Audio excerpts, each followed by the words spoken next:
শিক্ষক আন্দোলনের প্রেক্ষিতে অবশেষে সরকার বাড়ি ভাড়া ভাতা ১৫% পর্যন্ত বৃদ্ধির সিদ্ধান্ত নিয়েছে। ২১শে অক্টোবর দুপুরে শিক্ষা মন্ত্রণালয় থেকে জারি হওয়া প্রজ্ঞাপনে বলা হয়, এখন থেকে এমপিওভুক্ত বেসরকারি শিক্ষকদের বাড়ি ভাড়া ভাতা মূল বেতনের ১৫% পর্যন্ত হবে। তবে এটি কার্যকর হবে ২ ধাপে, এই অর্থবছরে ৭.৫% এবং পরবর্তী অর্থবছরে আরও ৭.৫% ভাতা যোগ হবে। গত কয়েকদিন ধরে শিক্ষকরা কেন্দ্রীয় শহীদ মিনারে আমরণ অনশন, সমাবেশ সহ নানা কর্মসূচি পালন করেছেন।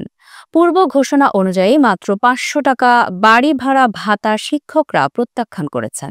গত ৫ই অক্টোবরের সেই ঘোষণার পরই আন্দোলন তীব্র হয়। এরপর প্রস্তাব পাঠানো হয় অর্থ বিভাগে।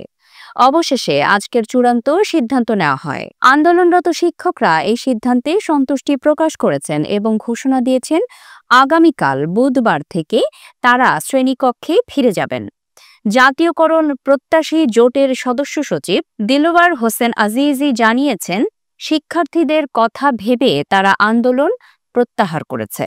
শিক্ষা উপদেষ্টা CR আবরার জানিয়েছেন, শিক্ষকদের দাবি ছিল যৌক্তিক, তবে আর্থিক সীমাবদ্ধতার কারণে তাৎক্ষণিক বাস্তবায়ন সম্ভব হয়নি। তিনি আশা প্রকাশ করেছেন, এখন শিক্ষকরা মনোযোগ দিয়ে পাঠদান শুরু করবেন এবং শিক্ষার মান আরও বাড়বে।